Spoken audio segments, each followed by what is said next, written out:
Bom, boa tarde, É, pessoal. gravando. Hoje nós temos a nossa 10ª e última aula de laboratório do curso desse ano, né, de Sistemas Gráficos 3D, com o tema de AI Graphics aqui no IMPA. Então, nosso tema de hoje é o NeRF, né, um trabalho. NeRF é um acrônimo para Neural Radiance Fields. A gente vai ver como é que esse trabalho funciona e também como que a gente pode implementar uma versão um pouco simplificada no PyTorch 3D. Então, aqui está a página dessa para a nossa aula de hoje, né, com os nossos objetivos aqui, de entender como que a gente pode representar uma superfície implícita utilizando redes neurais. Também técnicas, né, para renderizar superfícies implícitas.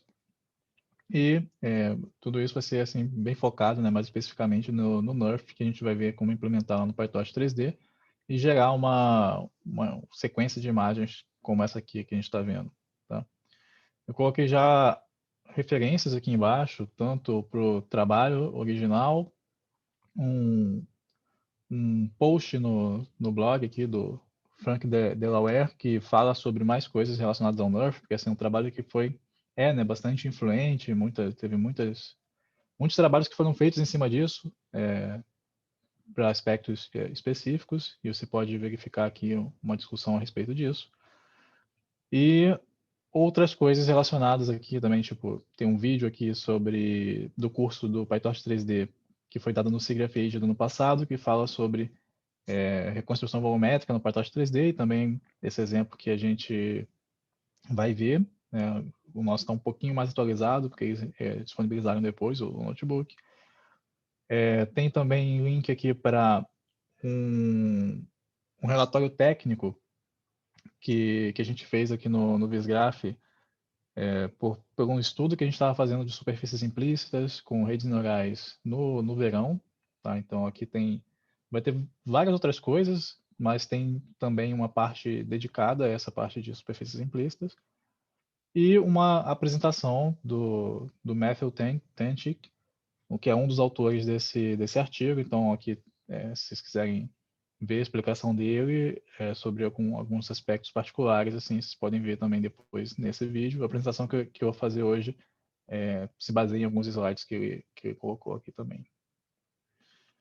Então, vamos lá. Qual que é o objetivo, né, desse trabalho, do que a gente quer fazer? Então, assim, o objetivo deles com o NeRF é resolver o seguinte problema. Dado um conjunto de vistas, né, de imagens, a partir de pontos de vista específicos de câmera, que são esparsos, de uma cena, você quer conseguir amostrar novos pontos de vista, né? Visualizar aquela cena a partir de um ponto de vista que você não tem, que não estava no teu conjunto de dados original ali nas imagens que você tinha. Tá? Então, uma representação disso aqui poderia ser, você tem várias câmeras aqui, né? Então você vê que, apesar de você ter muitas câmeras, tem uma área gigantesca que não está sendo coberta, né? Então essa representação aqui é esparsa e você gostaria, por exemplo, de conseguir amostrar, botar uma câmera aqui nessa região que não tinha e olhar essa bateria, a cena que tiver ali de interesse, olhar ela a partir de um novo ponto de vista, né? Então é um tipo de renderização, né, baseada em imagem. Então, assim, tradicionalmente na computação gráfica a gente tem a renderização ali baseada em física, em você ter a descrição de cenas e poder fazer todos os métodos que a gente viu enfim, ray tracing, de calcular iluminação e tudo, seguindo processos físicos, assim, e esse aqui, ele está meio que na fronteira, assim, que ele usa umas ideias relacionadas à física, mas ele não passa, a forma de representar a cena dele é um pouco diferente, assim, então você meio que sai de imagens e gera uma nova imagem para você poder visualizar, mas ele tem uma certa relação com essa parte física que a gente vai ver que inclusive consegue entender um pouco da geometria da cena. E qual é a estratégia, então, que eles utilizaram? A estratégia é codificar a cena numa rede neural. E como assim, né? Então, a gente viu isso no curso, mas lá para o começo, na parte que a gente estava vendo sobre representações, né, de modelos 3D e tal. E essa parte de superfícies implícitas, ela é uma parte que teoricamente, assim, se consegue entender bem. Ok, você consegue representar funções com a sua rede neural, e você poderia pensar que para algumas classes de funções, se você olhar a imagem inversa, né, de valores regulares ali, você vai ter uma superfície fechada, bonitinha e tal. Só que, como a gente não explorou muito, né, no PyTorch 3D, em geral, os assignments, a gente trabalhava com malhas, com nuvens de pontos, né, com umas representações intrínsecas, assim. Pode ser que eu possa ter esquecido um pouco, então a gente vai relembrar e agora, finalmente, praticar em cima desses conceitos, né? Então, a ideia é que a nossa rede, ela é uma função, né, de parâmetros que a gente consegue aprender, e ela vai ter como entrada 5 coordenadas. Então, 3 coordenadas referentes à posição ali no espaço, x, y, z, e 2 coordenadas referentes a uma direção de visualização, tá? Então, aqui seria tipo um ângulo θ e um ângulo φ. Então, essa é a entrada da rede, e o que você espera é que para esta quíntupla, ela te retorne 4 coordenadas que descrevem a cor, no sistema aqui, né, por exemplo, RGB, mais um valor de densidade, tá? Que é importante aqui, né, nessa estratégia, assim, que a gente vai ver. Então, basicamente é isso, né? Você tem a sua cena codificada dessa forma, você vai, para cada ponto do espaço, você vai poder perguntar ali, né, à rede qual que seria o valor que estaria sendo visualizado se você traçasse um raio a partir daquela direção com aquele ângulo ali de visualização na direção da cena, tá? Então, é uma representação extrínseca, né? Representações implícitas, tipicamente são representações extrínsecas de uma superfície, de uma coisa que você quer visualizar, porque o teu objeto, aquilo que é de interesse, a representação dele depende do espaço que ele está imerso ali, né? Então, você pode ver isso como uma versão volumétrica de um light field, assim. E eu acho que a forma mais fácil de você correlacionar com esses conceitos é você lembrar da função plenótica, né? Então, a função plenótica, ela te dá a informação visual, né, que chega em um determinado ponto a partir de todas as direções, e meio que a gente está tentando fazer aqui é reconstruir isso, né? Só que você tem que entender que a gente vai poder andar ao longo de um raio e amostrar pontos nesse raio. Então, tem essa ideia de um volume ali. Então, essa sacada de utilizar não só a posição, né, no espaço ali, as coordenadas x, y, z, e utilizar também a direção de observação, ela é muito importante para efeitos que dependem da direção que você está observando, né? Então, a gente até discutiu aqui nas últimas aulas essas questões de efeitos do tipo brilho especular, né? Coisas que mudam assim dependendo do material que você está observando e da direção que você está observando, você vai observar um efeito diferente, né? E você consegue ver isso bem aqui nessa cena que eles colocaram como exemplo, que aqui na televisão, por exemplo, né, o reflexo que está lá muda de acordo com a direção que você está observando.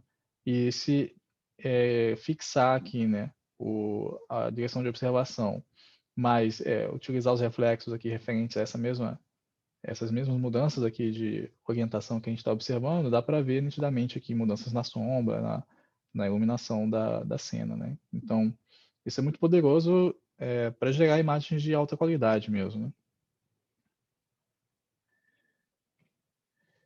E tá, como que essa estratégia, então, ela é feita assim, né, na prática? Então, a ideia é que você vai ter diversas vistas, né? Pontos de vista diferentes, e você vai tentar entender, né, onde que um raio, né, partindo aqui, por exemplo, desse pixel aqui, onde que esse raio qual a trajetória dele dentro de um volume que representa a tua cena, né? Então, aqui tem duas vistas que estão representando para a gente poder visualizar, mas, enfim, vai ter diversas dessas vistas, né? E a gente até viu mais para o começo do curso também, algo que lembrava isso quando a gente estava olhando toda aquela estratégia de reconstrução estéreo, né, que você podia traçar os raios e ver onde é que eles se intersectam, e aí tinha todo aquele cálculo de geometria epipolar. Então isso aqui lembra aquilo, mas a ideia é que você vai poder aprender para cada ponto aqui ao longo desse raio um valor de cor e de densidade. E a cor que você de fato observa aqui na imagem, ela é então uma composição de tudo isso aqui ao longo do raio, né? Então, isso é interessante para a gente poder pensar em redes neurais pelo seguinte fato, né? Esse tipo de algoritmo ele é antigo, né? Essa ideia assim de renderização volumétrica, inclusive eles colocam a referência com um paper de 1984, mas o que é importante, né? Por que esse negócio vem, se retorna aqui dentro do contexto de redes neurais, é que a gente quer um processo que seja diferenciável, né? A gente vai querer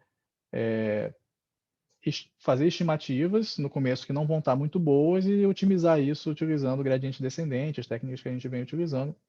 E para isso a gente quer conseguir calcular essas derivadas. E se a gente tivesse um processo em que aqui onde eu não estou, aqui fora onde a gente não encontra o objeto é zero, por exemplo, assim, é completamente vazio. E aí, quando chega no objeto, você tem uma mudança brusca, né? Essas descontinuidades a gente já viu que elas não são boas, né? A gente não vai conseguir diferenciar isso e ter bons valores. Então, a gente até viu que quando num pipeline de rasterização, por exemplo, que a gente tem esses tipos de saltos, quando vai calcular a representação matricial dos objetos e quando vai calcular também problemas de visibilidade ao longo da profundidade, né, com o Z-Buffer, a gente viu que o Soft Rasterizer, por exemplo, ele usa estratégia de fazer essas operações soft, né, no sentido de ter uma certa probabilidade, né, cada triângulo tem uma densidade que permite a gente calcular de uma maneira contínua, né? Se ele vai estar ali ou não, né? Então, calcular isso em termos de probabilidade. E aqui, essa ideia ela está intrinsecamente dentro disso que a gente está observando aqui, porque é como se você lançasse um raio em direção ao volume e você pudesse calcular a probabilidade desse raio terminar em cada um desses pontos que você está olhando aqui, né? Então, quanto mais denso for esse volume, ou seja, quanto mais próximo ou dentro da superfície mesmo você estiver lidando, né? Então, ali aumenta a densidade, maior a probabilidade desse raio acabar ali, né? E quanto menos denso, ou seja, quando você está fora do objeto aqui ou já passou dele, essa densidade é menor, mas ainda assim você tem um valor que você consegue compor e agregar ao longo dessa direção e com isso você vai poder depois calcular uma função de perda, né? Uma distância aqui entre o que você renderizou e o que você tinha de ground truth, né? A sua referência para teste do seu conjunto de dados, e aí você consegue minimizar isso e melhorar, né, propagar os gradientes e otimizar os parâmetros aqui da tua rede neural, que é o modelo aqui, essa função, certo? Então, a ideia é essa, a ideia base do processo todo é essa, mas tem alguns detalhes que são importantes serem observados para que funcione tudo direitinho, né?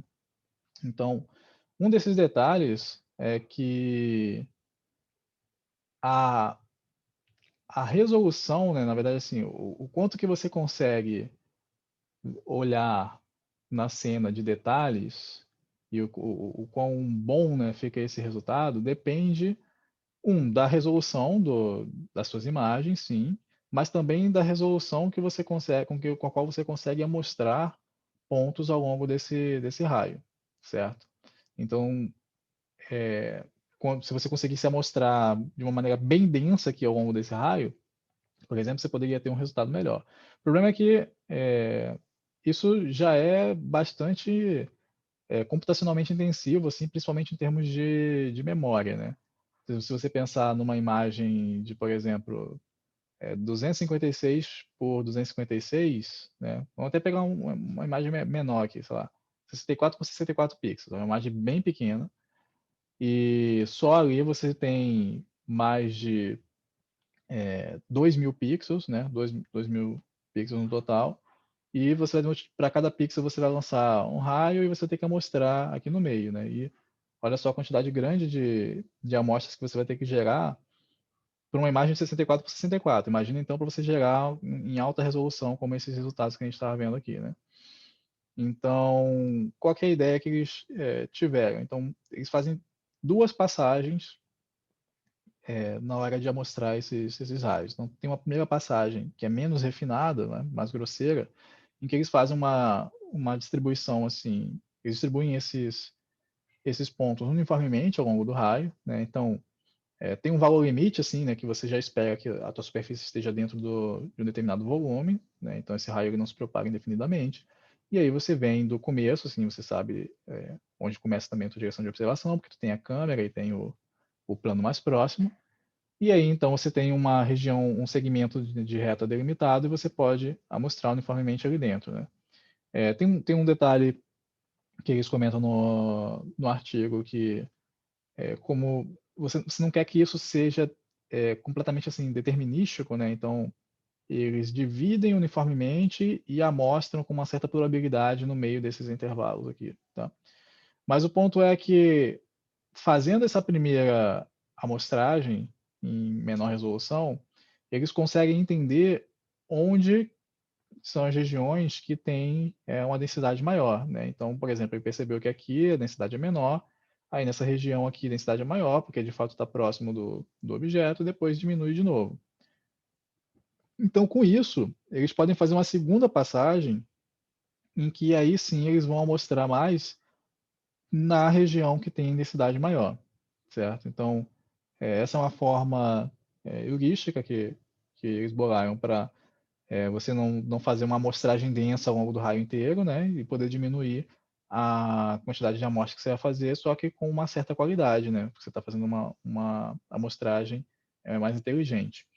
E aí, você tendo um valor de densidade aqui para cada ponto, né? E de cor, a cor que você vai ter aqui ao longo do raio é basicamente uma composição, né? Você pode pensar assim como um tipo de média ponderada, aqui uma combinação linear dessas cores que você está pegando aqui na direção, né? E esse peso, ele depende dessa densidade e dessa probabilidade, né?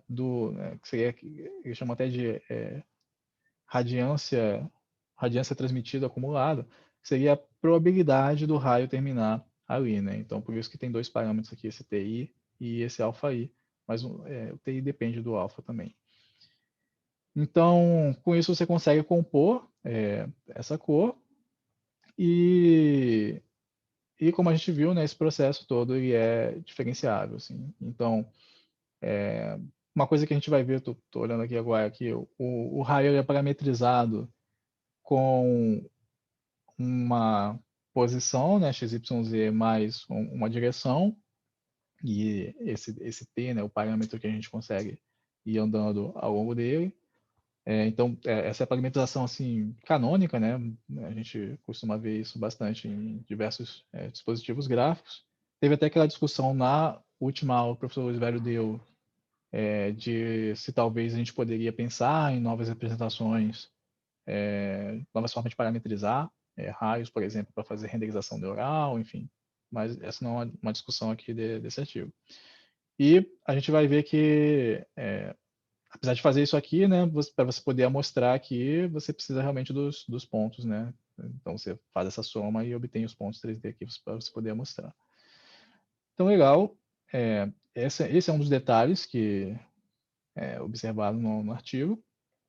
E um outro detalhe que também é importante é o fato de que se você utilizar como entrada diretamente a posição, né, as coordenadas x, y e z ali,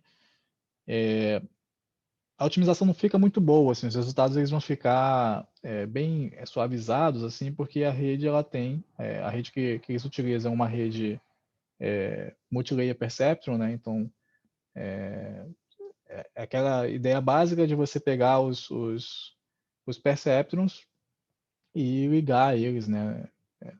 Todos em camadas, então não tem uma camada convolucional, não tem recorrência, nada. É uma das redes mais básicas, o que é bom, que é interessante de ver que um método funciona já com esse tipo de rede.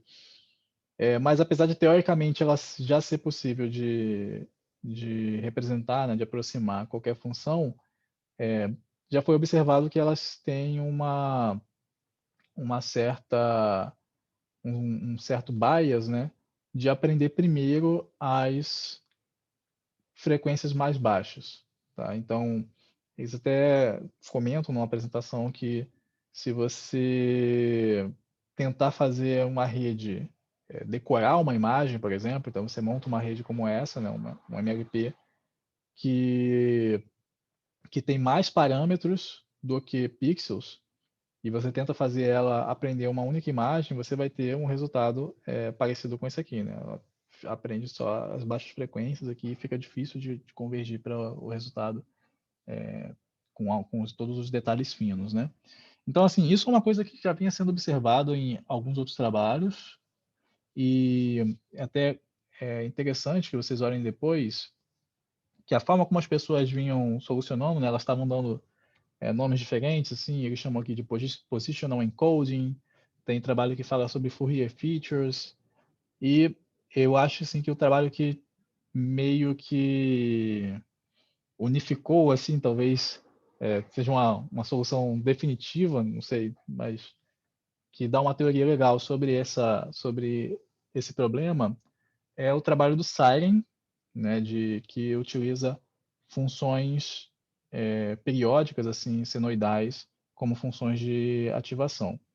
Então, qual é a ideia desse positional encoding aqui, né? Por que eu acho que estou falando que ele se relaciona com esse Siren? Então, a ideia é você mapear as suas coordenadas espaciais que estão numa dimensão mais baixa ali, né?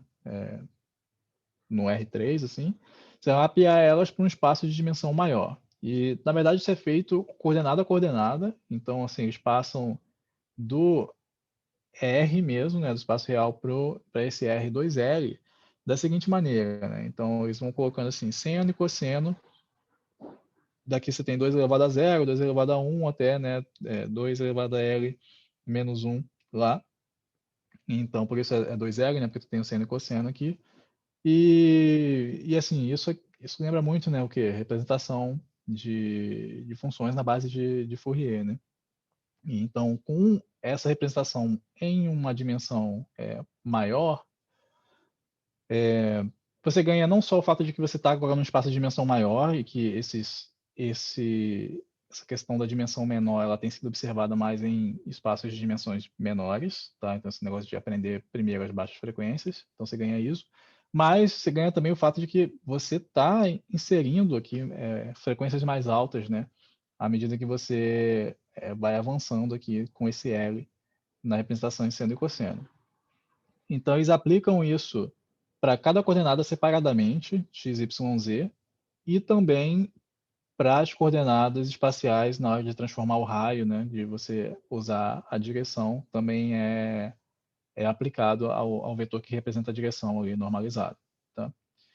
E, o outro trabalho que eu não coloquei aqui como referência, mas eu vou atualizar a página lá e colocar, que eu acho interessante vocês verem também, que também lida com representação implícita de superfícies, é o Siren, que ele utiliza, na verdade, funções periódicas assim como funções de ativação, né? Funções senoidais como funções de ativação na rede. Tá? Então, eles precisam utilizar isso aqui para contornar esse problema de aprender, de ficar preso aqui nas baixas frequências, e depois que eles fazem isso, aí sim os resultados ficam bons, né? Utilizando as duas estratégias lá. Então, olhando aqui o resultado sem esse positional encoding, você vê que fica aqui, né, suavizado. E aqui o modelo completo fica bem mais próximo aqui do que eles têm como referência de ground truth, né? E aqui tem uma referência que é sem você agregar a direção de observação, né, na hora de fazer os cálculos lá de cor e densidade. Aí você vê que você perde alguns detalhes, assim, mas já tem alguma coisa boa, assim, né, pra gente olhar. E, então, assim, os resultados, dá para ver vários vídeos desses, assim, bem legais lá na página do trabalho, né, então você vê que você tem bastante detalhe aqui nessa imagem que você consegue observar. E uma informação interessante é que você consegue também ter noção da distância aqui, né? Então você tem aqui um mapa de profundidade em relação ao que a gente está observando aqui na esquerda, né? E isso pode ser utilizado, por exemplo, para resolver problemas de oclusão em realidade aumentada, enfim, para resolver outras coisas, né? São insumos para outros trabalhos.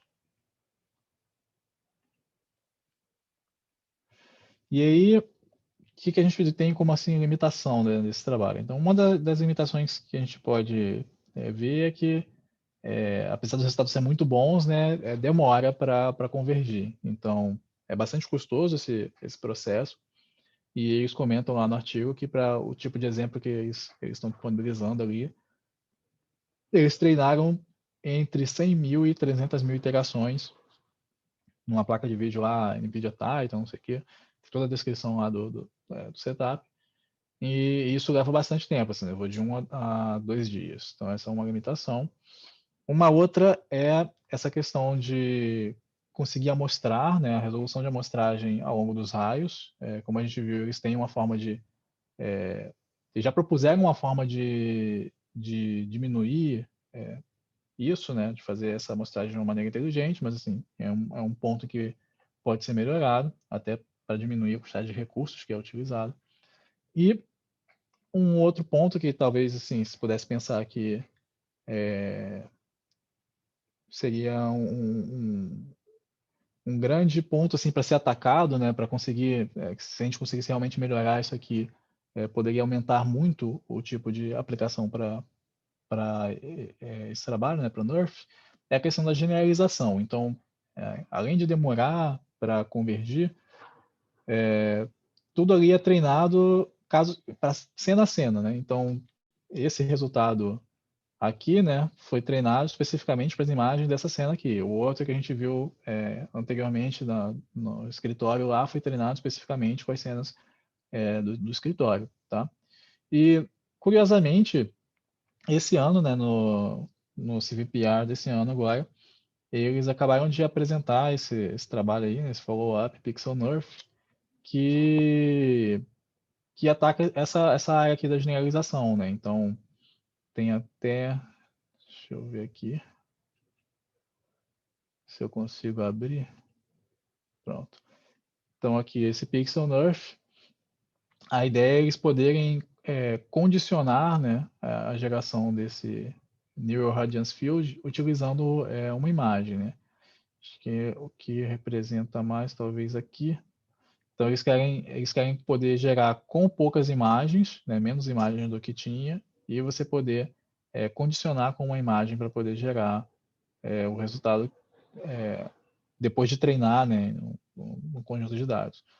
Então, interessante, né, a gente ver que trabalho assim bem recente que está dando continuidade a isso e todo o potencial que ainda pode ser explorado em cima de Nerf.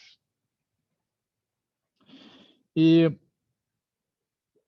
o que a gente tem de representação implícita no PyTorch 3D, né? Então, até o momento a gente lidou só com as coisas de malha e também nuvem de pontos. E no PyTorch 3D, eles já implementaram uma representação em torno de funções de ocupação, assim, né? Então, você ter um campo escalar, né, do espaço que atribui um valor entre 0 e 1. Assim, idealmente é 0 ou 1, né? 0 está fora da superfície e 1 se de fato está sendo ocupado ali pela superfície daquele espaço. Mas assim, idealmente dependendo também da aplicação, né? Porque se a gente quer fazer esse tipo de otimização dentro da rede, a gente também não quer valores completamente discretos assim, né? A gente quer uma coisa que varia entre 0 e 1. Então, esse tipo de representação tem. Esse slide aqui, eu peguei de uma apresentação no curso do PyTorch 3D que foi dado no SIGGRAPH do ano passado, né? E, bom, tendo aqui uma função do espaço que te diz onde está a superfície, você também, né, pode pensar que você tem uma função do espaço que te diz qual que é a cor que você vai dar para aquele ponto, né? E dá para implementar o Nerf lá no PyTorch 3D, seguindo a ideia, assim, bem parecida. Tem algumas adaptações que foram feitas até para a gente poder observar a convergência mais rápido e utilizar o Google Colab para isso. Mas a ideia que está descrita aqui é basicamente o que a gente acabou de ver, né? Ele colocou aqui no slide essa parte do Positional Embedding, ou Positional Encoding, lá que a gente estava vendo, que é de mapear cada coordenada para esse espaço de dimensão maior utilizando senos e cossenos. E então a gente vai aprender a partir, né, a função a partir desse embedding. E a gente vai lançar raios da imagem, a partir da imagem em direção à cena, vai ter um volume lá que representa a nossa cena e a gente vai amostrar pontos ao longo desse raio e aprender esses valores de cor e de densidade, tá? Então, basicamente, o que eles implementaram foi um renderizador implícito, assim, que depende de você ter uma função que te diz como que você vai lançar esses raios e uma outra que diz como que você vai amostrar pontos ao longo dos raios, né? Então, fazendo um paralelo, né, um contraponto com o que a gente via no renderizador lá de malhas, por exemplo, você tinha que especificar lá uma parte para rasterização e uma para shading, né? Você tinha dois objetos que você instanciava, um rasterizador e um shader. E aqui você vai ter que fazer, na verdade, alguém que lança os raios. E aí, por que isso? Porque você pode querer lançar um raio para cada pixel, por exemplo, ou não. A gente vai ver até que na implementação, ou mais de um raio, enfim. Você pode querer lançar raios de maneira diferente, né? Então, você tem essa liberdade de implementar essa primeira parte que lança os raios, e depois você tem a liberdade também de implementar a parte que amostra, como a gente viu nesse trabalho utilizado duas estratégias diferentes, né? Uma que é uniforme, assim, e a outra que leva em consideração o resultado dessa primeira para fazer uma amostragem mais fina em torno de onde está a superfície de fato. E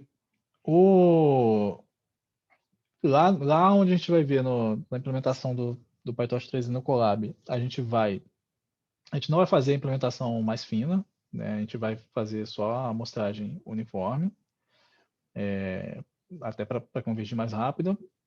E uma outra coisa que a gente vai simplificar também é que esse remaster aqui, que é o objeto que é responsável por definir, né, como é que a gente vai andando aqui e vai integrar esses valores, ele vai levar em consideração apenas a interseção mais próxima com a superfície, tá? Então, se você estiver pensando aqui que a sua a sua função de densidade teria esses dois picos aqui, por exemplo, porque ela entra e sai aqui da superfície, né? Então ela vem com baixa densidade aqui fora, aí alta densidade aqui no momento que vai cruzar, aí fica baixa de novo aqui, né? Pensando que isso aqui é oco. E depois ela tem um outro pico aqui aumentando. Então ela tem esses dois picos, mais esse Emission Absorption Remaster, ele vai levar em consideração aqui esse primeiro, tá? Vai dar muito mais peso para esse em relação ao resto. E, bom, é isso, mas poderia implementar outros, provavelmente devem sair outros ao longo do tempo também. Então, vamos dar uma olhadinha nesse código lá no Colab. Então, esse código, onde é que vocês chegam, né? Vocês podem vir por aqui, né, no notebook. E aí, vocês clicam aqui, né, Open Colab, e vai chegar aqui. Então, a parte inicial a mesma de sempre, né? A gente faz aqui instalações das coisas no PyTorch 3D. Esse exemplo você não encontra aqui no site do PyTorch 3D na área de tutorial, como vários outros que a gente viu, tá? Mas você consegue encontrar ele lá no repositório. Inclusive tem um outro que pode ser interessante de vocês verem por aqui, tá? Então aqui no repositório, se você vier em, provavelmente aqui, Docs Tutorials. Isso. Então esse aqui, ó, tem alguns que não estão lá, então um deles é esse Fit Simple Neural Radiance Fields, né, que a gente está vendo uma coisa baseada nele, e o outro é esse Fit Textured Volume, que trabalha com voxels, tá? Então esse aqui também pode ser interessante vocês darem uma olhadinha depois. A única coisa que eu encontrei de problema para tentar executar isso aqui direto no Google Colab é que esses dois arquivos aqui, né, esse Generate Call Renders e o Image Grid, eles não vêm aqui por padrão para a gente, você tem que baixar e diferente dos outros tutoriais que já estão fechadinhos lá na página, esse aqui não estava, né? Então tive que acrescentar essa célula aqui para baixar, mas depois disso as coisas executaram direitinho, tá? Então, o que a gente precisa dar como entrada, né, para esse algoritmo? São as imagens, né, as imagens esparsas da cena que a gente quer observar, e também as poses, né, das câmeras. Na verdade, você pode pensar na projeção como um todo, né? Mas se você tiver aí fixos os parâmetros intrínsecos, você precisa dos parâmetros extrínsecos ali, a rotação, a translação das câmeras. E então aqui nessa célula, o que está sendo feito, né, por meio desse script aqui, generate call handlers, é simplesmente amostrar, girando aqui em 180 graus em relação àquela malha da vaquinha, 40 imagens, tá, que vai dar aqui para a gente 40 imagens RGB e 40 imagens de silhueta. Então, no Nerf original, eles não usam silhueta, mas aqui eles inseriram também, sob o argumento de que ajudava a convergir mais rápido, uma função de perda que se baseia no RGB e também na silhueta. Tá? Então, por conta disso, está gerando esses dois conjuntos de imagens e também o conjunto de câmeras. Tá? Então, isso que é importante, você ter as vistas e você ter as câmeras. No trabalho original, eles disponibilizaram os dados usados ali para as imagens que a gente consegue ver de resultado.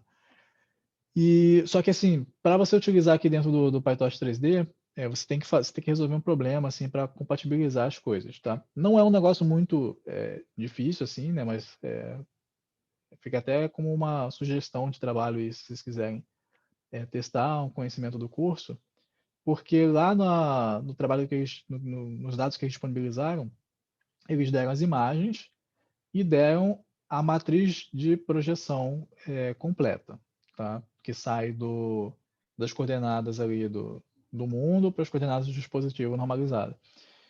E essa matriz, então, ela já leva em consideração ali, parâmetros intrínsecos, parâmetros extrínsecos, né? Uma matriz projetiva 4x4. E na representação de câmeras aqui do PyTorch 3D, a gente não tem um método para receber como entrada a matriz direto. Até porque eles têm umas diferenças na convenção ali do sistema de coordenadas. Né? O PyTorch 3D usa o sistema de coordenadas que o Z está para dentro e o Y está para cima, e por conta disso o X fica para a esquerda. Tá? Então, um trabalho que pode ser interessante é tentar utilizar os dados originais. O nome até está aqui, Original Data, porque eu estava tentando fazer isso, mas não consegui terminar antes da gente vir para cá. Então, estou usando os dados que estão gerados aqui pelo PyTorch 3D mesmo. Mas você poderia usar esses dados, essas matrizes, para compatibilizar com a representação de câmera aqui do PyTorch 3D aqui dentro. Tá? Então, é um trabalho interessante de fazer. Você poderia usar os dados originais. E, ok, depois que a gente tem, então, os dados, o que é feito aqui? Né? Então, vão ser configurados os renders, o objeto que faz a amostra, essas coisas. Tá? Então, primeira coisa aqui está definindo um tamanho de imagem que a gente vai renderizar. A gente vai renderizar imagens quadradas de, se não me engano, 256 por 256. Então, é 2 vezes o tamanho dessas imagens aqui, que eu acho que são 128, as imagens que são geradas ali da vaquinha, tá? Então, olha que interessante, né? A gente vai conseguir gerar imagens com uma qualidade de resolução até maior do que a que que a gente utilizou como base. Aí aqui tem um tamanho, né, do volume que a gente vai utilizar para conter a nossa cena, né? Então a cena está tá com centro na origem, 000, e contida dentro de um volume de tamanho 3, assim, um volume cúbico. E aqui tem duas estratégias de amostragem de raios, né? Então, como a gente estava comentando lá. Essa aqui de Ray Sampler Grid, ela é uma amostragem que vai, de fato, mandar raios para cada pixel da imagem. E essa outra aqui, né, o Monte Carlo Ray Sampler, ele vai selecionar algumas posições para enviar raios. Tá? No caso aqui, vai mandar 750 raios por imagem. Tá? E por que, que a gente está fazendo isso? Né? Como eu comentei, é muito custoso, em termos de memória, você amostrar para a imagem toda. Você lançar todos os raios e depois fazer ainda 128 amostras ao longo de cada raio. Tá? Então, o que é utilizado aqui é, vamos mostrar então 750 raios, né, de uma maneira aleatória, assim, toda vez que a gente for amostrar, e a gente usa isso para treinar. Tá? Então, durante o processo de treinamento, que a gente vai fazer várias iterações, a gente faz assim. E aí, na hora da inferência, né, no teste, quando eu quiser visualizar o resultado, aí sim a gente paga esse preço de amostrar para todos os pixels, mas aí tem uma estratégia também depois ali de como fazer isso, que basicamente você troca memória assim por poder computacional, né? Então você vai usar menos memória, mas você vai ter que fazer as contas um pouquinho a mais. Assim. Tá? Então por conta disso tem essas duas estratégias aqui de amostragem e de lançamento dos raios, né? Então assim, tem que dizer, tá mostrando o quê? Porque aqui vai ter esse Raymarshall que é a amostragem ao longo do raio. Tá? Então vai usar esse Emission Absorption Raymarshall. Então assim, é legal de ver aqui como que o PyTorch 3D, né? Como tem uma biblioteca como essa, ajuda a gente a não ter que refazer algumas coisas que teria que fazer, né? Se quisesse lançar raios ali na cena, você ia ter que fazer todos esses cálculos de, ok, onde é que está a minha cena, onde é que está o meu plano de projeção, quantos raios que eu vou lançar, como é que eu vou mostrar esses raios, esse tipo de coisa, e pelo menos isso foi reduzido para a gente aqui com esses métodos. E aqui embaixo você consegue então instanciar dois renderizadores aqui, né, Simplicity Render, e você vê que eles usam o mesmo Raymarshall aqui, ok? Mas eles usam diferentes raysamplers, né? Então esse aqui vai mostrar no grid inteiro, esse aqui amostra de maneira aleatória, Monte Carlo raysampler. Daí, passa para a próxima parte em que a gente define esse harmonic embedding aqui, que é aquele positional encoding, né? Então ele vai receber um valor ali, né, de x, enfim, um valor de coordenada, e vai retornar essa coordenada numa dimensão maior em termos de senos e cossenos. Então, por padrão aqui está 60 funções harmônicas, tem uma variação de frequência aqui. Tem que tomar cuidado com a inicialização desses valores, né, mas com os valores que estão aqui funciona. E então, todo esse módulo aqui, Harmonic Embedding, serve só para aquela primeira parte lá, da gente conseguir transformar as coordenadas espaciais para uma dimensão maior em termos de seno e cosseno. E aí depois vem esse módulo aqui, Neural Audience Field, que de fato a gente vai definir o processo de, de passagem, né, ao longo da rede. Né? Então é aqui que a gente vai passar as coordenadas espaciais e espera ter como retorno uma cor e uma densidade. Né? Então, você vê que ele instancia aqui o harmonic embedding. Tem um núcleo aqui, né? Uma região inicial da rede, que simplesmente vai passar esse embedding por algumas camadas aqui, no caso 2 camadas lineares mesmo, tá? Com, no caso aqui, 256 perceptrons. Depois tem outros 2 blocos aqui, que é para calcular a cor e para calcular a densidade, tá? Então, vamos dar uma olhadinha em como que isso é usado aqui embaixo para entender melhor. Ok. Então, você tem que ver essa função forward aqui, né? Quando, no PyTorch, os módulos de rede neural eles têm essa característica, né? Então, deriva aqui de torch.nn.módulo, e aí você implementa algumas coisas que você vai querer armazenar, enfim, algumas propriedades que você vai querer construir da tua rede aqui dentro, né? No início, inicialização, e aí fez algumas funções auxiliares aqui, e no final das contas você tem que implementar esse forward, que vai dizer como que o dado passa ali pela rede, né? Então, a gente recebe um conjunto de raios que eles vão ser transformados para que você tenha, né, aquela representação que é parametrizada do raio, você consiga ter, de fato, pontos ao longo do raio.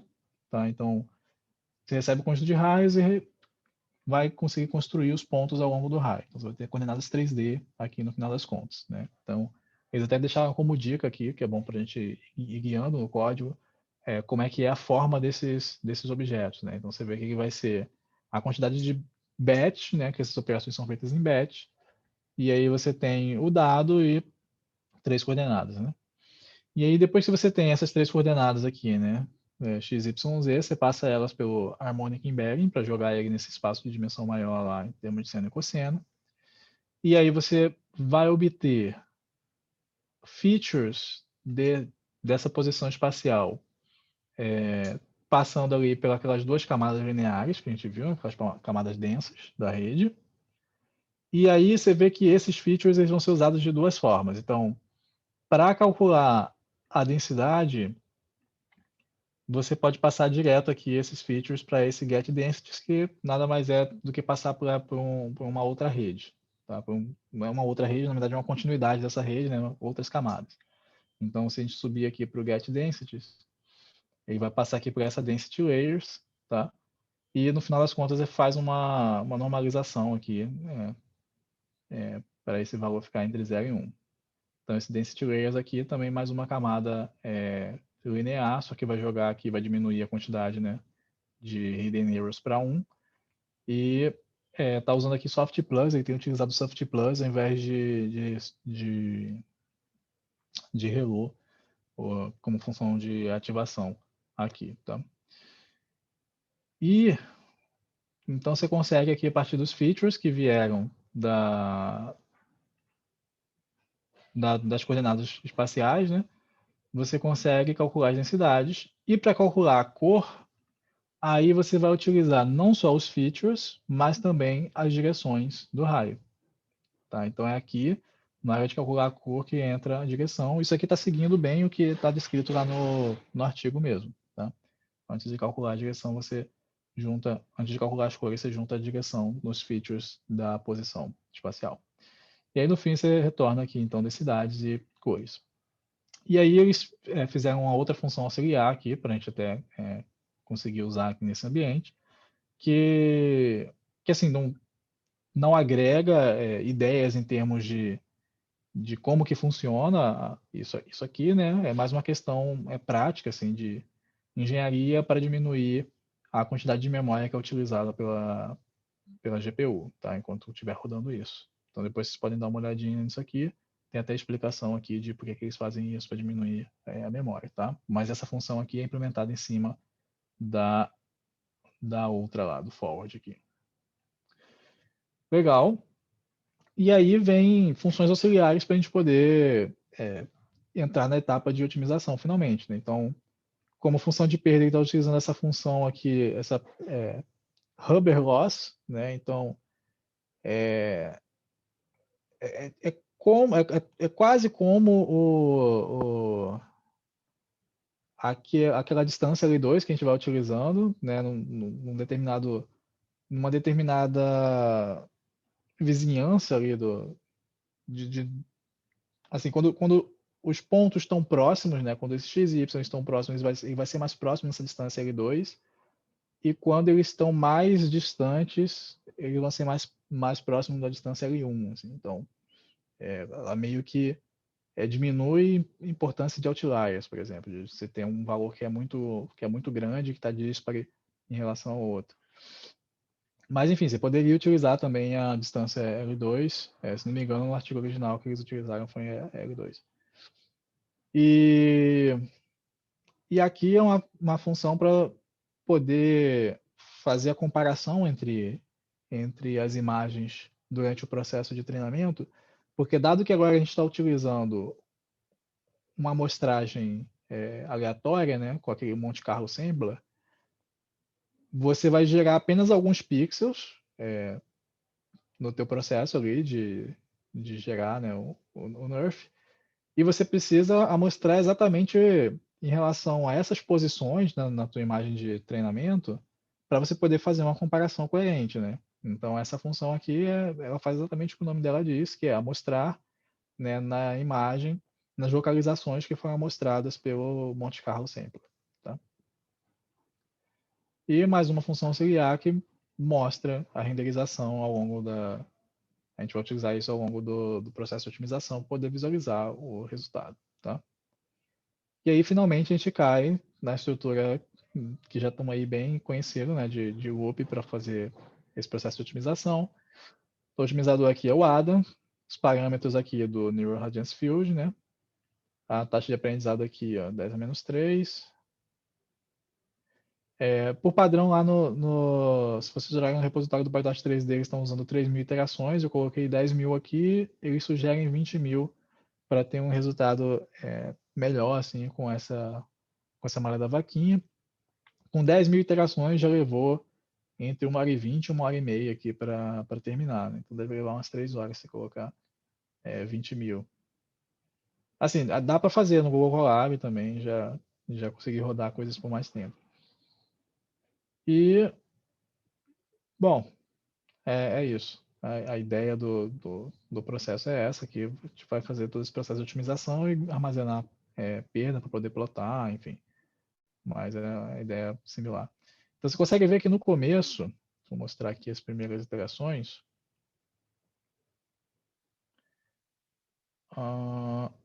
Aqui, ó. Então, assim, no começo você está mostrando aqui, né? Que, ó, essa é a imagem alvo, né? A silhueta alvo. E o renderizado, assim, está muito borrado aqui, né? Assim, é bom que dá para ver que está indo em alguma direção, né? Até porque ele sai do nada aqui, realmente. Está indo em alguma direção, assim, mas ainda está muito distante de ser uma vaquinha. Aqui já começou realmente a formar uma coisa que lembra a silhueta da vaquinha. E depois de algumas iterações, assim, sei lá, umas 1.000 iterações, já vai ver umas coisas assim mais parecidas, começa a aparecer pintas e tal, né? E aí, depois de bastante iteração, assim, o resultado vai ficando cada vez mais refinado, né? Então, você vê que ainda tem um certo aspecto de nuvem, assim, né? Então, tem umas certas falhas, né? Mas, à medida que vai passando o tempo, vai melhorando. E depois de rodar 10.000 iterações, a gente tem o resultado assim, né? Então aqui eu estou conseguindo gerar diversas imagens rodando essa vaquinha que a gente não tinha. No começo foram geradas 40 imagens. Aqui eu gerei esse GIF com 120 imagens. Tá, então se continuar colocando mais iterações, vai ficando ainda mais refinado aqui, né? Mais sharp a vaquinha. Mas dá para ver em que direção isso vai caminhando, né? Cadê? Pronto. Então é basicamente isso. outra modificação que eu fiz em relação ao original foi gerar o GIF, né? Mas isso aí é coisa pouca e fazer a visualização diretamente aqui. Eu preferi gerar o GIF para a gente poder colocar lá na página. Então, com isso, você já tem condição, assim, né? Já entende o artigo e tem condição de poder mexer aqui. Vocês não precisam entregar nada em relação a essa aula de hoje, não é um assignment que nem a gente teve nas outras, mas é uma boa sugestão você tentar utilizar o dado original. Na verdade, tenho duas sugestões para vocês. Uma é tentar usar o dado original, que isso vai fazer você praticar, na verdade, parte inicial lá de conseguir entender como é que você compõe a matriz de projeção, né? Trabalha com geometria projetiva e compõe aquela matriz, onde é que estão os parâmetros intrínsecos, extrínsecos, essas coisas, né? É meio que uma calibração, mas você já tendo ali o dado, né? Entender parte desse processo. Então isso é um exercício interessante.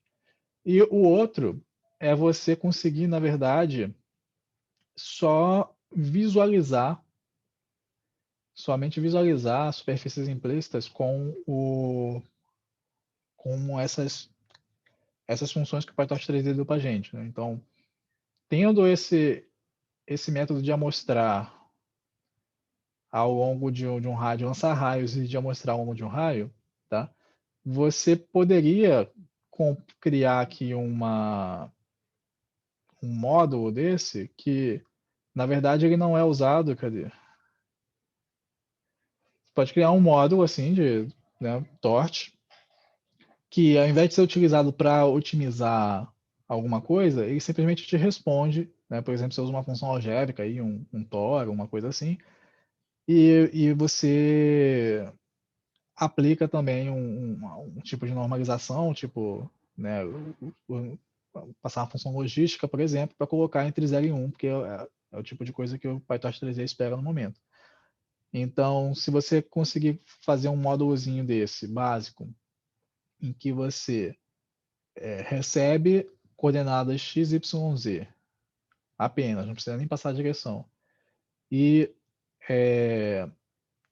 ele devolve ali, né, uma cor e uma densidade, você usa para visualizar, isso também pode ser um exercício interessante, para você ver que você entendeu como é que funciona essa parte do render implícito. E aí, o follow-up, né, desse é você caminhar para a direção de representar uma superfície implícita com uma rede neural, que é você tentar. Agora você não tem a função, né? Você constrói um MLP, que nem esse aqui, talvez um pouquinho maior, umas 4 ou 5 camadas. E aí você não tem a função algébrica agora, mas você pode usar uma função algébrica como teu ground truth. E aí você quer fazer uma regressão desse MLP para esse seu ground truth. Pode ser uma função algébrica, pode ser uma coisa um pouco mais elaborada. De repente você tem uma superfície, realmente você quer aproximar essa superfície, pode ser interessante. E aí você vai conseguir codificar nesse seu multilayer perceptron a superfície implícita, né? E aí você tenta codificar como uma função de ocupação, tá? Entre 0 e 1. E aí você visualiza ela usando os métodos que a gente viu aqui, tá? Então, se você se interessou por representações implícitas, esses podem ser bons desafios para praticar. Bom, então é isso que eu tinha para falar aqui. A gente pode conversar mais e discutir sobre isso. Legal. Eu vou desligar a gravação aqui